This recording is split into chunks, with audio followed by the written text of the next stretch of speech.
Hey everyone, Phil White here, Earth Sciences Librarian at CU Boulder. Now, one of the best ways to do research that is discipline specific is to just simply look through your citations from the papers that you're reading. And I'm sure many of you have done that. And it's a great way to learn more about your field and find some important papers in your field. However, this video, I want to show you Web of Science, which is an awesome tool for tracking down citations and finding out the most important papers that have been published in your field of research. So let's do it. Now let's say you're doing a literature review and you have found a researcher whose work is right in your field and you're learning more about this person. You might Google that person and wind up on their webpage. A lot of professors maintain a website where they showcase a lot of their work. In this case, I'm looking at Dr. Eric Small's page. Dr. Small is a professor right here at CU in geological sciences whose research has to do with hydrology and water cycling. Now, if you're really lucky, you might even find a link to this person's publications, which we have right here.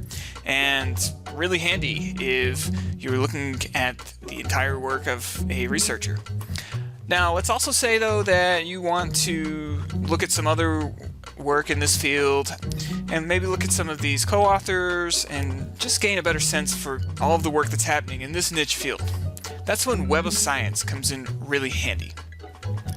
If you've never used Web of Science before, the easiest way to find it is to start at the library webpage, colorado.edu/libraries, and click on A to Z databases right under the search bar there. Then click on W for Web of Science, and then you'll find Web of Science right here near the top of the list.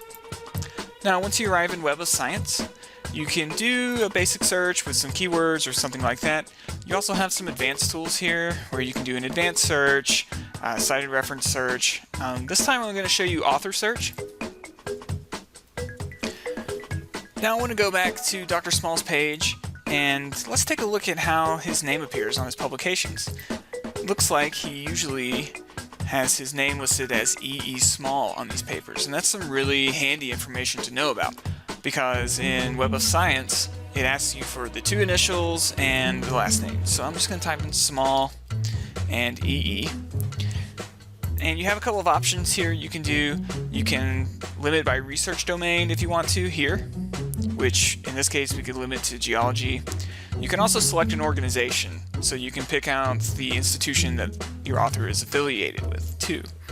That's really handy when your author's name is very common, something like Johnson or something like that. In this case, I'm just going to click Finish Search. Now here on the results page, one of the things I really like is that Web of Science lists the times this paper has been cited right up front here on the right. And you'll see that these papers, like this one at the top, has 0, this one has 2 citations. Now the default sorting here is newest to oldest, which tells you a lot about why maybe this paper doesn't have any citations yet, because it's actually only about 3 months old. Okay, but we can change this to sort it by time cited, and we can go highest to lowest, which is a great tool for picking out an author's really seminal works, the most important papers that this person has been involved with. And you can see the top one here and the second top one both have 350 citations. If we were to take a look at one of these, you get an abstract. You don't get full text here, but you can always find that by clicking on Find at CU. But what's really handy here is that you can look at all the papers that have cited this paper since it's been published. And if you click on that, this is when you really start to see some of the seminal works in the field. Again, the default is newest to oldest, but if we change that to time cited, high to low, you start to see some of these really important papers. And you'll notice here that Web of Science denotes a highly cited paper with a trophy.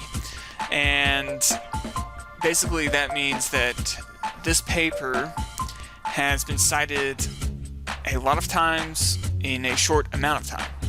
So It's a great way to look at papers that are really important in your field that you should know about and that you should probably be reading along with those that you've already found. So this is just a great tool for finding important papers, for tracking citations. I highly recommend using it, especially if you're in the sciences and if you're doing a lot of really deep digging. If you have any questions about Web of Science or your research in general, feel free to contact me at philip.white@colorado.edu. That's all for this video, and I will see you next time. Bye for now.